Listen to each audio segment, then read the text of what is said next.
Good morning, everyone out there here in Toronto, Canada, as we are here with LANation 2014, produced by ESChamp TV. We're down at the beautiful George Brown College campus on King Street. We're here starting up some StarCraft 2. We're here with the young and old of esports, Forgo Jester and Master Duck. How you doing, sir? I'm doing pretty good. You know, I've been up since 5, but it's actually been pretty refreshing being up for so long. I'm ready to cast some StarCraft. Got to do some adminning earlier as well. So those invincible teenagers. All right, so we're going to be jumping right into the games here, guys, but we are sponsored by Chairs for Gaming, AMD Radeon Memory, Chop Shop, Cooler Master, Everyone Games, George Brown, Stinky Boards, CGM Magazine, and our first game, already raring to go, is going to be Hendrilisk up against OtiGosu here on this wonderful game we call StarCraft 2. It's going to be a TVZ, and it's going to be pretty exciting. We're going to be starting up on Overgrowth here. Number 1. We're going to be spawning in on top of our Teal Zerg player representing Complexity Sound Blaster. It is Hendrilisk. Our local Toronto Silver player actually just had a good run in the IM Toronto qualifiers, but his opponent here in the bottom left, the Yellow Terran from ABS, whatever that is, OtiGosu, Toronto represent. So we've got a TVZ here. Hendrilisk, he likes to play some interesting styles. He doesn't quite always do what is the standard, but, you know, OtiGosu, he's a bit of a newer player into the Toronto StarCraft scene. Not seen him too much here, at least in previous tournaments like Tourcrafts and whatnot. But LANation, it's a bit bigger, more incentives to come out, a lot larger prize pool as well. Yeah, we have about $2,000 prize pool here to give away over this weekend. We're going to be doing a lot of StarCraft 2 coverage here on this channel today and tomorrow. I'm going to get through all the group brackets as well, round robin, best of one. So basically, these guys got to put their best foot forward.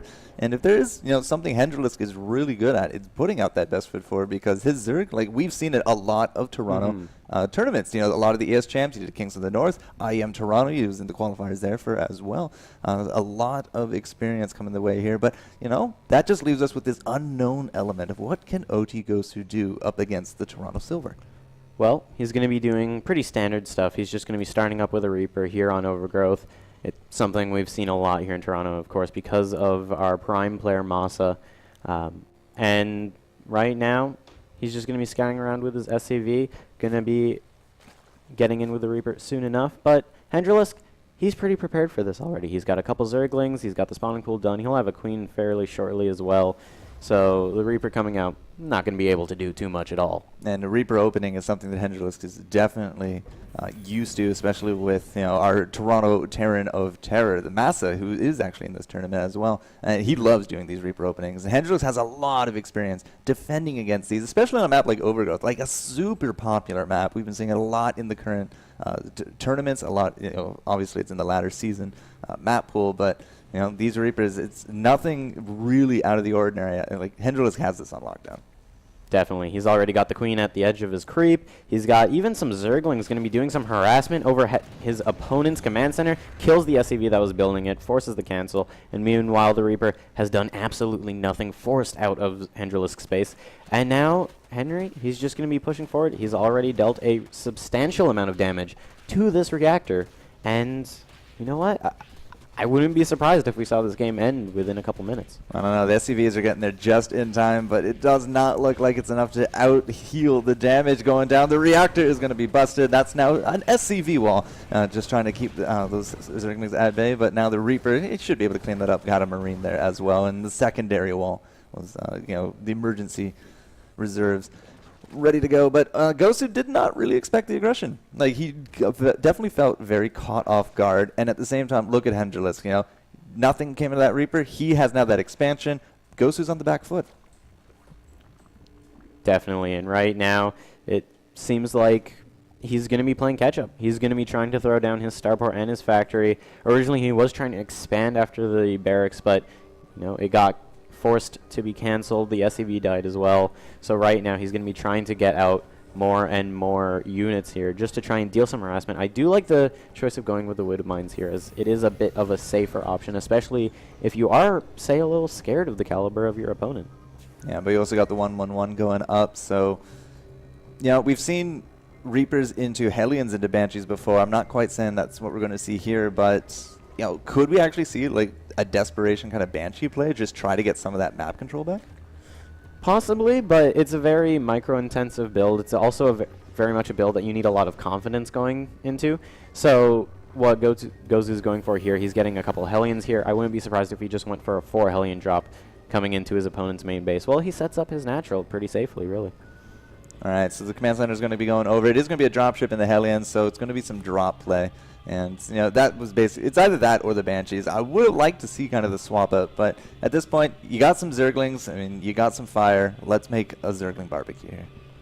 Definitely. It's going to be something that will be able to help him quite a bit, especially in just trying to, you know, recoup his losses from earlier in the game. Right now, we've got one Reaper trying to come in, just trying to see if he can get any more pokes. We do have the drone trying to get into... the hero drone. Yeah, it's trying to come in. Oh, nice transfuse on the drone. Keeps it alive. Is that really necessary? Oh, well, Kills it. Wow. Definitely worth at that point. One transfuse gets himself the Reaper, and the third going down. Now, Gosu knows what's going on. Clearly, there's a drone going off to an expansion. There's probably an expo going up. So at the same time, it's going to be his cue. Let's see what some Hellions can do. But again, like Hengelis, the impenetrable fortress of Zerg at this point, has a nice wall. It's been teching up, going up to the third base. Lots of queens.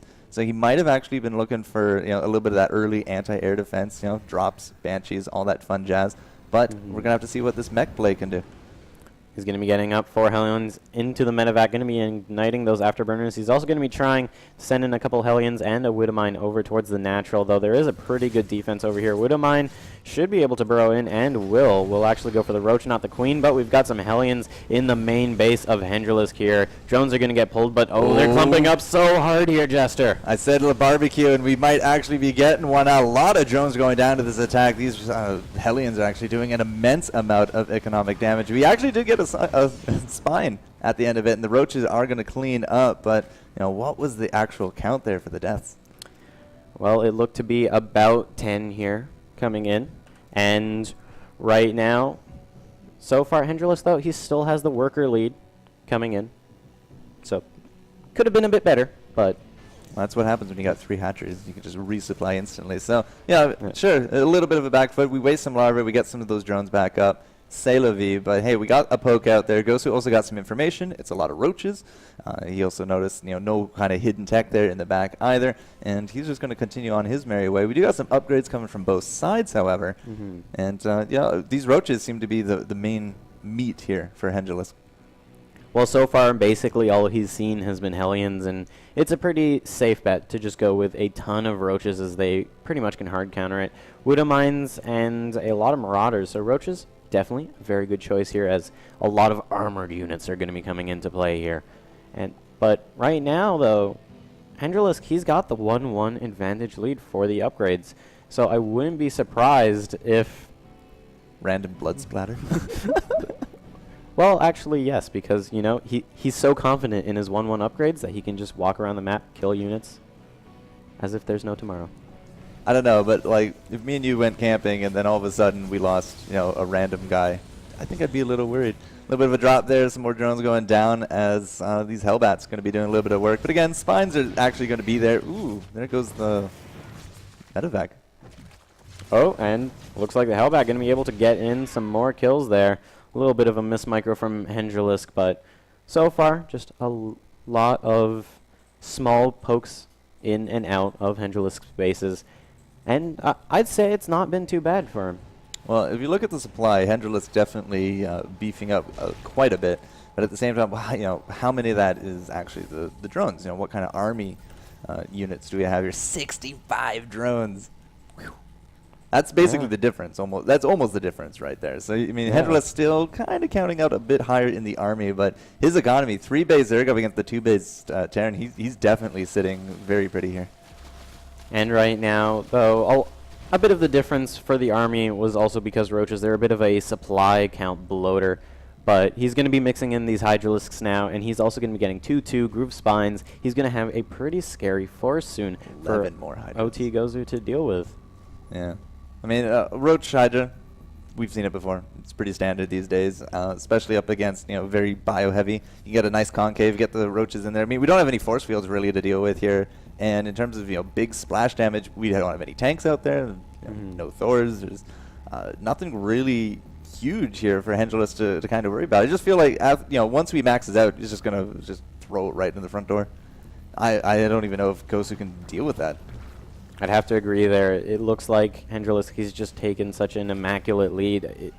Maybe some amazing Widowmine shots would be able to. Well, he's going to need him like right here because we're not even going to wait for Max. 1, 2, the third one didn't actually get off, but nice early warning system. Marauders don't have concussive, but that's not an army I think that can stand up to that. It's going to be tough to say. We do have a tank in the background here firing on, and it's so far dealing a lot of damage towards those roaches, but we've got a ton of Hydralisks coming in. So much DPS is being able to be added in. The SCV is now pulled to try and repair that bunker. That bunker actually hasn't taken too much damage, but GG from OtiGosu. Hendrilisk can be taking that game. As we said, round robin, best of one. You got to put your best foot forward. So OtiGosu is going to drop here to Hendrilisk here in the group phases. We do have quite actually a few players here at LANation. They're all over there again in the George Brown campus, and they've been very generous with their space. We have basically 2 floors, I think, to ourselves. I believe so. In total, about 300 computers. That's a lot of gamers coming in here.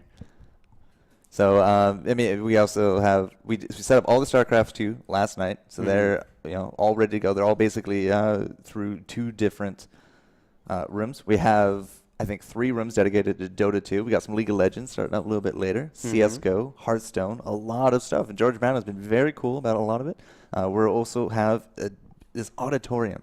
A lot of the spectators that bought tickets and come down here, and they're going to be able to watch the games live from the casting auditorium stage. So, it's a good place to be. LANation. If you're not doing anything else here in Toronto, why not come down and watch some of the best Toronto gamers go head-to-head?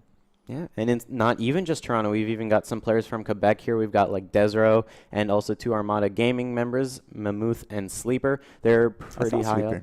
Yeah. In fact, came right off the elevator, and I saw this group of guys come in. They looked into the StarCraft room, they went back, and then they backpedaled like, "Oh my God, that's Sleeper!" Like, there you go. People already recognize him right out the elevator. So Huck is here, as you said. Desro from Quebec, he made it out. And, of course, the Toronto favorites. We got Massa, we got Hendrilisk, BioIce is here, Ender Sword. If you have been watching a lot of the ESChamp TV stuff, there has been, Kings of the North and the ESChamp tournaments, and you can see a lot of that. And, we're going to find our next game. We have a lot of StarCraft 2 content to bring you guys here today. So we're going to find our next best of one. Be back with those names for you. Don't go anywhere.